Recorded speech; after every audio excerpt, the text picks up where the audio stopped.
I still remember the exact moment everything shifted.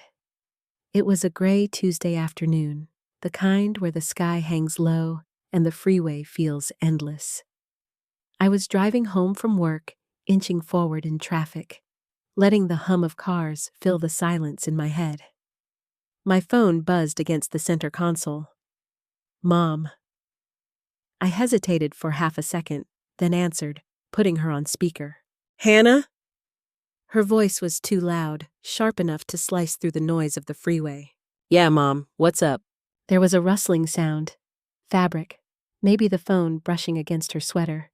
Then a muffled voice I recognized instantly. Tyler, just tell her, Aunt Marianne, he said, his tone floating somewhere between amusement and anticipation. My stomach tightened.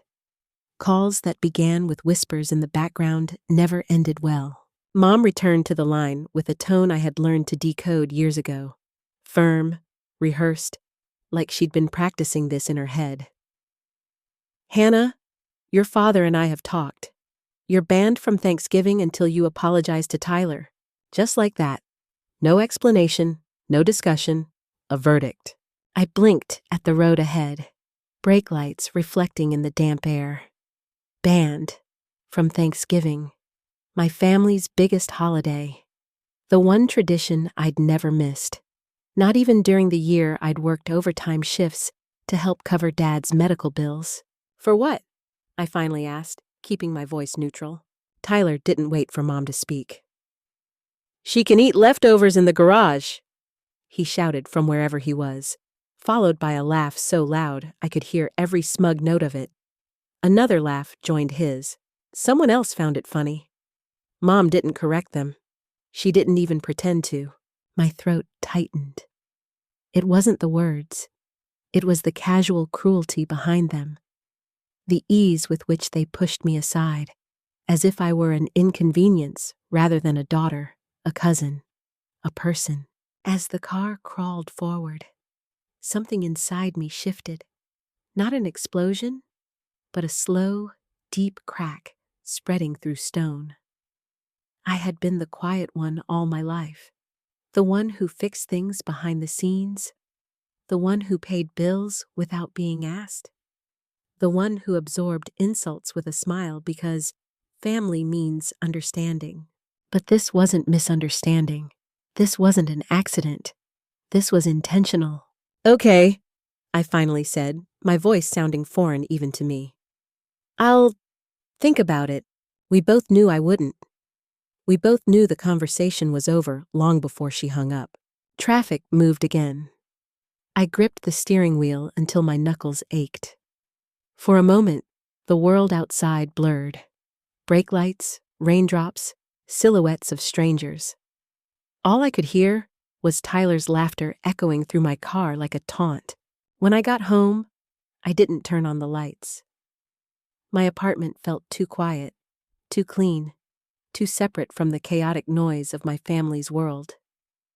I dropped my keys on the counter, sat down at the small dining table, and let the silence wrap around me. My phone buzzed repeatedly, notifications from the family group chat. But I didn't look. I wasn't sure I could.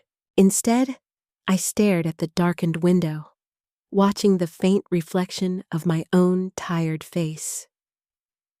For years, I had told myself that being quiet made me strong, that letting things slide made me mature, that helping financially, always helping, was simply what a good daughter did.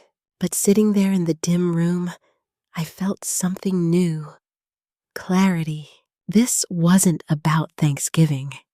It wasn't about Tyler. It wasn't even about the argument he twisted to make himself look like a victim. It was about value, mine, being erased, ignored, traded for the convenience of having someone to blame. A single sentence kept looping in my mind, crawling into my chest like a living thing. Leftovers in the garage. That was my place in their eyes. Somewhere outside the warmth, outside the laughter, outside the family. I didn't cry. Not then. I just sat in the quiet, letting a new kind of resolve gather inside me like snow, building layer by layer. They had made their choice. They had drawn their line.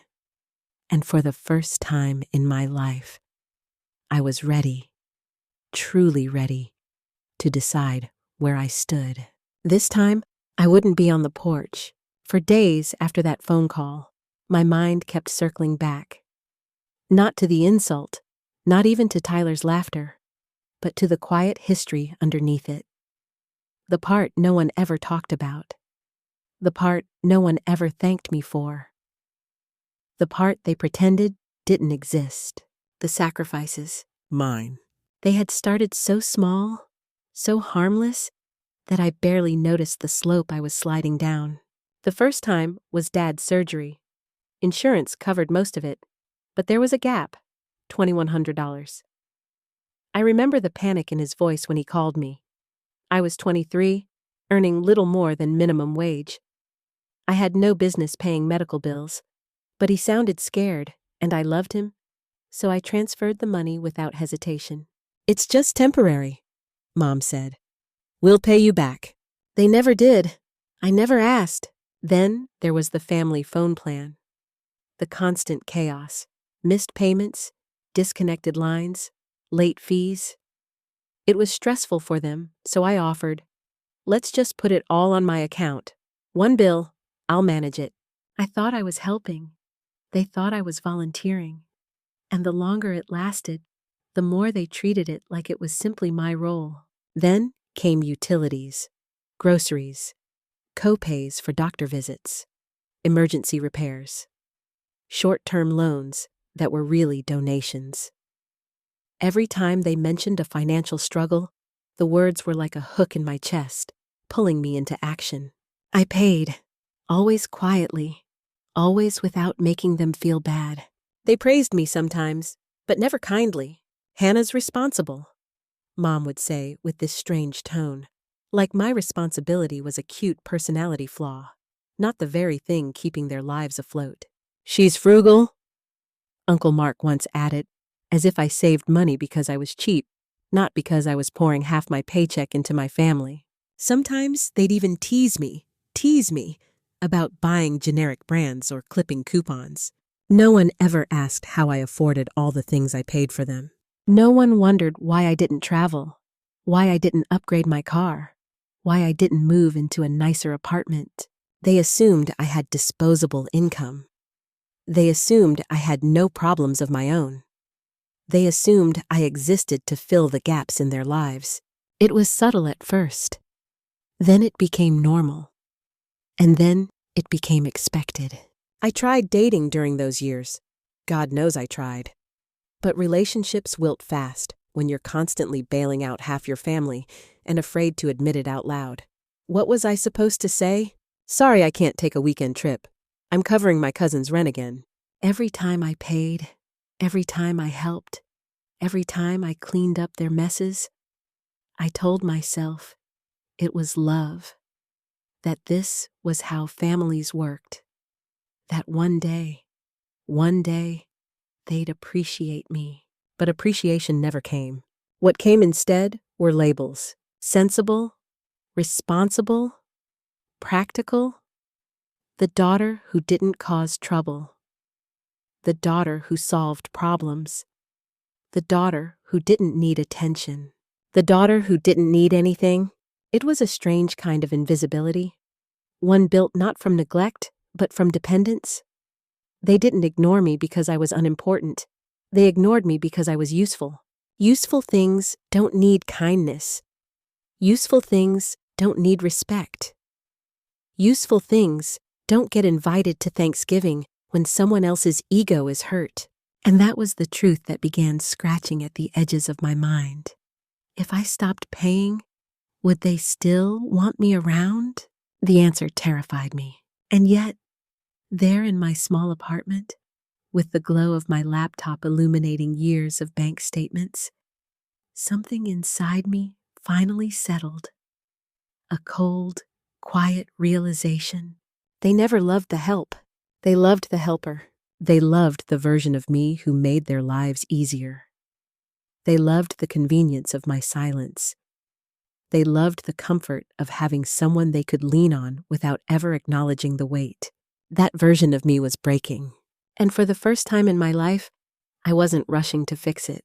I was letting the cracks show, letting the truth breathe, letting myself feel the anger I'd buried for years under responsibility and guilt. They had taken me for granted. They had taken advantage. And the more I finally faced it, the more something fierce began to grow inside me. A quiet fire I hadn't felt in years. This wasn't about money. This was about respect. And I was finally ready to claim mine. The private humiliation of that phone call would have been enough. It hurt. It bruised. It lingered. But my family didn't stop there. They never did things halfway. Not when it came to making sure everyone saw where I stood in the invisible hierarchy they'd built. A few days later, while I was making tea in my small kitchen, my phone buzzed with a notification from the family group chat. Usually it was harmless. Pet photos, memes, updates about someone's kid losing a tooth. This time, the message preview made me freeze. Thanksgiving guest list, final. I opened the chat. Names filled the screen like a roll call for a party I wasn't invited to. Aunt Donna, Uncle Mark, Ben, Sarah, all the cousins, even Tyler, of course Tyler. My name was missing, not crossed out, not replaced, just gone. The omission punched harder than being told outright not to come. It meant someone had taken the time to write that list, had seen my absence, and decided it didn't deserve explanation. For a long moment, I just stared. My tea grew cold on the counter. Finally, I typed, "Looks great. Did I miss something about the list?" It was a soft question, polite, almost playful. I wanted to give them the chance, the smallest chance, to be decent. Mom answered first. "Just making sure everyone has space." Space. In a 5-bedroom house with folding tables set up in the garage. Space. Then Tyler's bubble popped up. "Limited seating, Hannah. Try Christmas if you behave." A laughing emoji followed. Then a turkey gif. Then nothing. The silence that came after was worse than the comments. Everyone saw it. Everyone read it. Everyone chose not to say a word.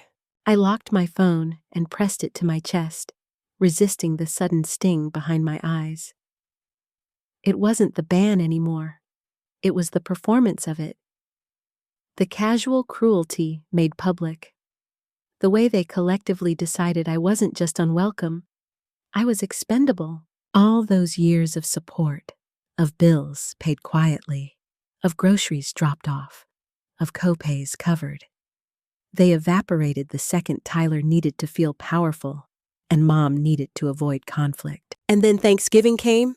The morning felt hollow. I tried cleaning, reading, going for a walk. Anything to ignore the smell of roasting turkey drifting from neighbors' homes. But the ache in my chest followed me from room to room. Around lunchtime, my phone buzzed. "Mom, we saved you a plate, porch pickup. Not, we miss you. Not, come home. Just leftovers. On the porch, like a forgotten delivery." Against my better judgment, I drove by their house. Lights glowed in the windows. Laughter floated out. Cars packed the driveway and lined the street. Everyone was there. Everyone but me. And then I saw it. A foil-covered plate sitting on the front porch, alone in the cold. A moment later, the neighbor's fluffy orange cat jumped onto the step, sniffing the plate with curious interest. The sight pierced me in a way words never had. My portion, my place, my worth, reduced to something left outside for a cat to paw at. That was the moment I knew something inside me had been permanently rearranged. Something that wouldn't shift back. I didn't stop. I didn't pick it up. I kept driving. The tears came only when I reached the end of the block. Slow, heavy, inevitable. But underneath them was something else. Something harder. Something steady. A quiet, burning certainty. If they could push me out this easily, then I owed them nothing in return. Not my time, not my loyalty, and certainly not my money. They had made their choice, publicly, loudly, and without hesitation. Now I would make mine. In the days after Thanksgiving, the loneliness never fully left me. It followed me like a shadow, slipping into every quiet moment. But something else began growing beside it. Not anger, not vengeance. Something colder, clearer. Curiosity. I found myself wondering, really wondering, for the first time. How much had I actually given them? Not emotionally, not metaphorically, literally. Numbers, amounts, transactions, years. The question kept pulling at me like a loose thread on a sweater until one night, I finally tugged. I sat at my small desk, opened my laptop, logged into my banking app, and froze. My transaction list was a graveyard of forgotten favors. Transfers to Dad, utility company autopays, pharmacy charges, phone bill drafts, Venmo notes that read, "Just this once, and I'll pay you back." Groceries, mortgage top-ups, emergency repairs, line after line after line. My chest tightened as I scrolled further back. Months, then years. Each page of transactions felt like lifting a corner of a rug only to find rot underneath. I printed the first year's worth of statements, then the second, then the third. The sound of the printer was unnervingly loud in my quiet apartment. Page after page slid out. Evidence, receipts, history. When the last sheet dropped into the tray, I stared at the stack. Thick, heavy, accusing. My hands trembled slightly as I touched the top page. A $450 payment for Dad's medication that I barely remembered making. A $300 grocery run that Mom had forgotten to reimburse. A $600 Venmo transfer to Tyler with the note, "Rent." Last time, I swear. The lie in his promise stung almost as much as the memory of his voice saying I belonged in the garage. I felt something rise in my throat. Not grief, not rage, but a realization so sharp it almost hurt. I had been funding my own humiliation. Every insult, every dismissal, every time they laughed at my sensible habits, every time they took credit for being a tight-knit family. It had all been subsidized by me. I leaned back in my chair, rubbing my temples, my heartbeat pounding in my ears. I suddenly understood something I had ignored for years. They weren't careless. They were comfortable. Comfortable believing I'd always pay. Comfortable thinking I didn't need appreciation. Comfortable assuming my silence meant consent. My mentor, Clara's voice echoed in my memory. Steady, pragmatic, the voice of a woman who pulled no punches. "They're not just taking your money, Hannah. They're taking your future." At the time, I thought she was exaggerating. Now I wasn't so sure. I grabbed a blank binder from my bookshelf, the sturdy kind used for tax audits, and slid the first set of statements into plastic sleeves. I labeled a divider mortgage plus taxes, then utilities, then medical, then groceries, then the thickest tab of all, Tyler. As I filled the binder section by section, the weight of it grew, literally. It felt like a physical manifestation of every year I'd spent being the reliable one, the responsible one, the one they never worried about because I never allowed them to. When I finished, I closed the binder and placed it on my table. I wasn't prepared for how heavy it felt in my hands. This object contained the truth. Not the truth they told themselves. Not the truth they used to justify their behavior.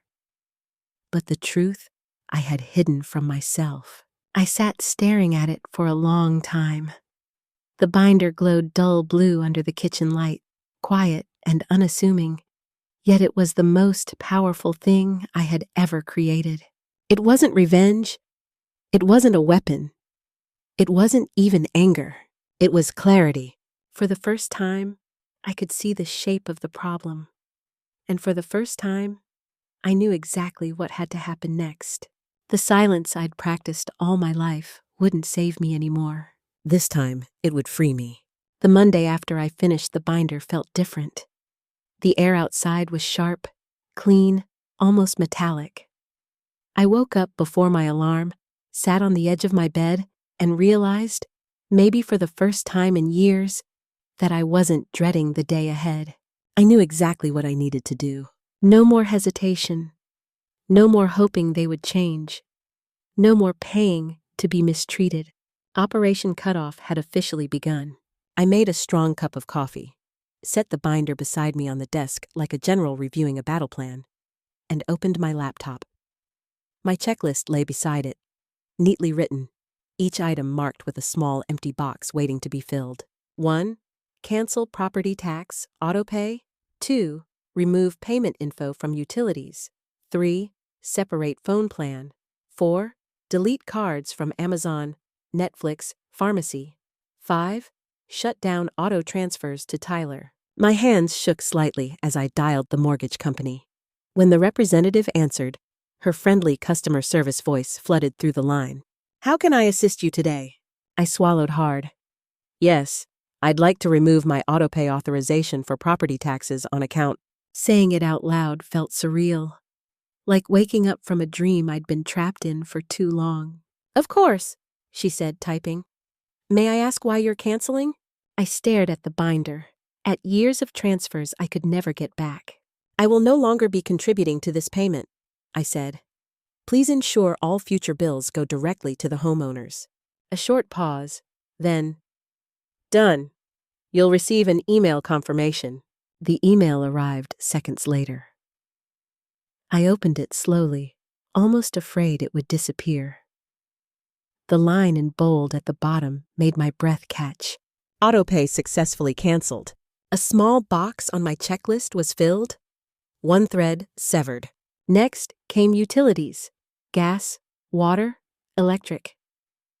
Each website required its own login, each form its own verification code. Every time a screen flashed, payment method removed, something tightened in my chest, then loosened, leaving behind an expanding sense of peace. But the hardest part came next. The phone plan. I drove to the provider store, palms sweating slightly as I explained my request to the young employee behind the counter. "I want to separate my line," I said, "and transfer the remaining 4 lines to my mother." He tapped his tablet. "That means she'll be fully responsible for the bill starting next cycle." "I know," I said. "That's the point." He slid a digital form my way. The moment my stylus touched the screen, a wave of realization washed over me. For 6 years, I had been paying to keep their voices connected. Paying for every call where they ignored me. Every text where they compared me to others. Every insult that traveled through a network registered to my account. Not anymore. When I walked out of the store, a new SIM card in my hand, I felt strangely lighter. Almost taller. My phone was truly mine again. Back home, the final stage began. Amazon, remove card pharmacy, remove payment streaming services, Netflix, Hulu, Max, remove, grocery delivery, delete saved card, Tyler's auto rent transfer, cancel. Each click was a quiet rebellion. Each deletion a boundary drawn. Each confirmation a chapter closed. By noon, the purge was complete. I sat on the couch, phone silent beside me, intentionally silent, and let the stillness sink in. My entire life had shifted in a matter of hours, yet the world outside my window remained unchanged. Cars drove by. Leaves rustled. A dog barked somewhere in the distance. But inside me, something enormous had moved. For the first time in years, I wasn't holding anyone up. I wasn't saving anyone. I wasn't cushioning their fall. They would stand or collapse on their own. And I wasn't afraid. That afternoon, I turned off my phone completely. A small act that felt like reclaiming oxygen. I curled up under a blanket, let the quiet wrap around me, and breathed deeply, freely. Tomorrow, the storm would come. The calls, the panic, the accusations. But today belonged to me. And it was the first day in a very, very long time that did. The storm didn't hit all at once. It arrived in small tremors, little cracks splintering through the routine of their lives before the full collapse began. The first sign came on Wednesday morning. My phone, which I had deliberately left face down on the table, buzzed twice. Then again. Curiosity won, and I turned it over. A message from Sarah. Short, confused. "Hey, is Netflix down? It's asking for a card?" I stared at the screen. Not angrily, not triumphantly, just calmly. I put the phone back down. I didn't reply. That's when the tremors started turning into cracks. On Thursday, a group message from Mom lit up my phone like an emergency alarm. "Did someone change the phone plan? I just got an email saying I'm the new account owner and the bill is over $200. Hannah?" Before I could even process it, my brother Ben jumped in. "Must be a mistake, Mom. Hannah always handles it." For years, that sentence had been a badge I wore without question. A mix of duty, pride, burden. Now it felt like a chain I had just snapped. Still, I typed nothing. Friday brought the first wave of real panic. 3 missed calls from Dad, 2 voicemails, 1 text. "Pharmacy said our card declined for your mom's prescription. I thought you had it saved." That line, the absolute certainty that I had it, was the purest summary of our relationship. They hadn't noticed I'd been paying. They only noticed when I stopped. I let the call go to voicemail. Not out of cruelty, out of necessity. Years of constant rescue had carved me into someone who reacted before thinking, comforted before questioning. If I picked up now, history would repeat itself. Then came Tyler. His number flashed on the screen with the same bitterness as the memory of his laughter. I didn't answer. A voicemail came 30 seconds later, angry, breathless, and dripping with entitlement. "What the hell, Hannah? My phone's about to get shut off. Mom said you canceled the plan. You can't just do that. Call me back." I listened, then deleted it. The second voicemail from him was worse. The third was borderline insulting. By Sunday, the panic had transformed into chaos. Mom's texts flipped between confusion, irritation, and fear. "Electricity bill overdue? Why did the auto payment fail? The water bill says past due. Is something wrong with your account? Answer me, Hannah." And then, the inevitable guilt. A long, trembling voicemail from Mom. Her voice cracking in all the familiar, carefully sharpened places. "Hannah, your father hasn't slept in days. He's so stressed, he's having chest pains. We don't understand why you're doing this. After everything we did for you, raising you, how can you just abandon us like this?" That line, "after everything we did for you," hit with the precision of a dart thrown by someone who'd practiced their aim for years.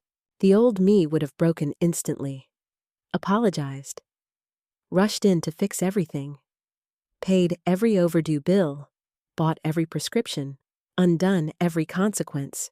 But the new me stood still. I listened. I breathed. I deleted the voicemail. My silence wasn't punishment. It was protection. A boundary finally enforced.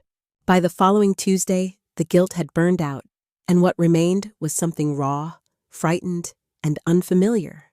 Dad called from an unknown number.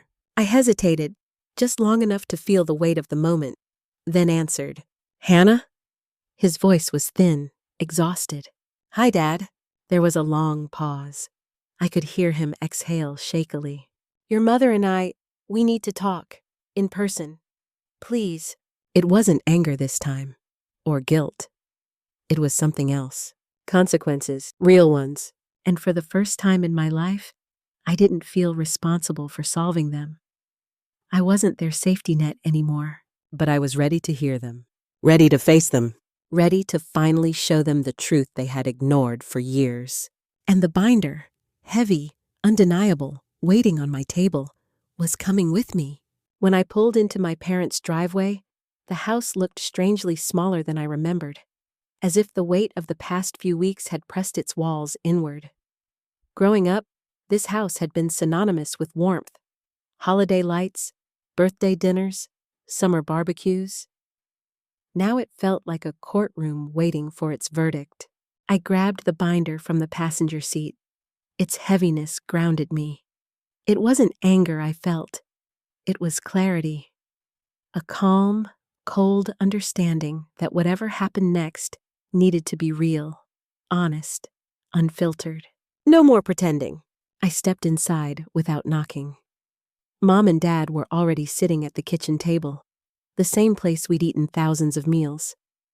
This time, no plates, no food, just silence. Tyler was there too, slouched back in a chair with crossed arms, jaw tight in irritation. Nobody said hello, nobody even smiled. I walked to the table, placed the binder in the center, and the thud it made echoed like a gavel striking wood.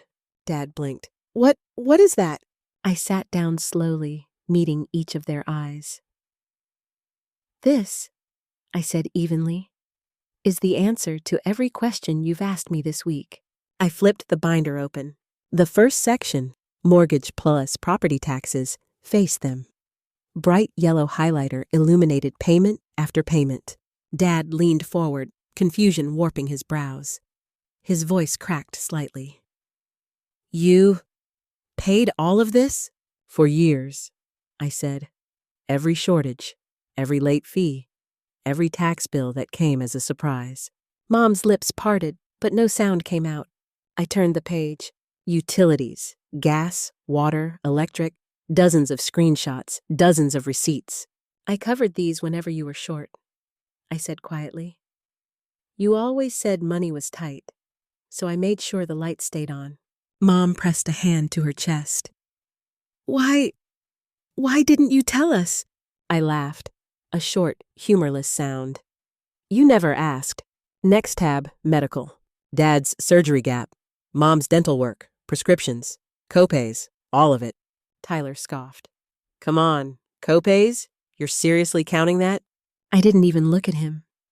I simply flipped to the thickest section. Tyler. The pages rustled like a storm as I turned them.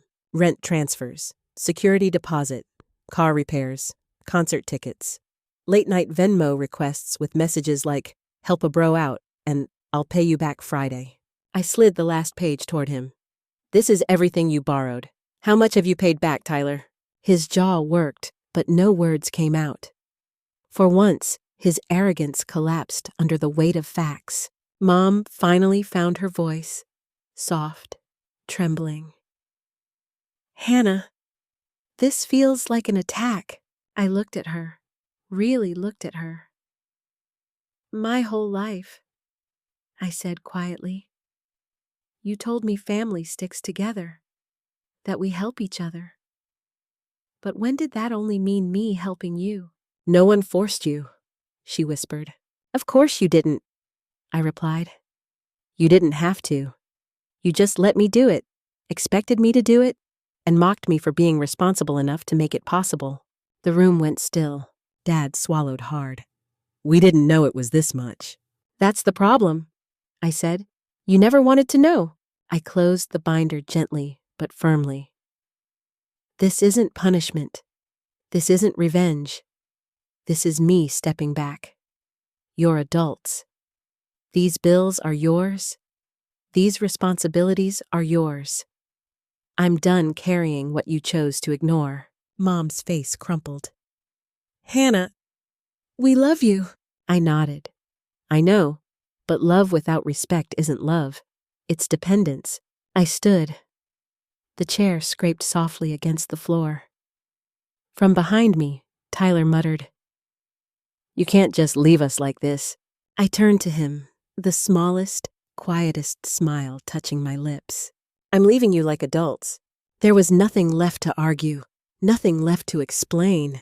I walked out the door with the binder tucked under my arm, not as evidence against them, but as proof to myself of everything I had survived.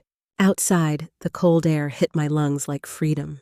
Somewhere behind me, voices rose, confusion, disbelief. a crackling panic beginning to ignite. But none of it touched me. For the first time in my life, the weight on my shoulders was gone. And in its place stood something solid, steady, unshakable. Me. In the days following the confrontation, the silence in my apartment felt different. Before, it had been heavy, a weight pressing on my chest, reminding me of everything I'd lost. Now, it felt clean, open, like a room finally aired out after years of stale breaths. My phone buzzed far less. No more frantic messages about bills, no guilt-laced voicemails, no reminders that I was the family's safety net. The quiet was unfamiliar at first, almost unsettling, but slowly, it settled into something comforting. For the first time in years, my paycheck stayed in my account. For the first time, my future didn't feel like a burden I owed someone else. I paid down some debts. I increased my savings. I let myself imagine small luxuries, vacations, a nicer car, maybe even a home of my own someday. Things I'd quietly given up because someone else needed it more. A week before Christmas, Dad called from a number I didn't recognize. I answered cautiously. His voice was different, thin, humbled, stripped of its usual certainty. "Hannah," he said, we saw everything you showed us. We're trying to fix things. Tyler's moved out. Your mother and I went to a financial advisor. We're learning." There was a pause, a shaky breath. Then, softly, "I'm sorry for making you feel like a purse instead of a daughter." It wasn't perfect. It didn't erase everything. But it was real, and real was enough. We didn't plan Christmas together. The wounds were still too raw, too new. But there was a tenderness in the distance now. Room for growth instead of obligation. On New Year's Eve, I stood by my window with a mug of tea, watching small fireworks bloom over the neighborhood. Each burst reminded me how quickly darkness can brighten when given the chance. I thought about the binder tucked neatly on my shelf, not as a weapon, not as proof, but as a reminder of the moment I finally chose myself. A simple truth settled into me, warm and steady. No is a complete sentence. No to being used. No to being invisible. No to carrying more than my share. And in that space, a new yes emerged. Yes to peace. Yes to boundaries. Yes to a life I didn't have to apologize for. The future was uncertain. My family was uncertain. But for the first time, I wasn't afraid of either. I was free.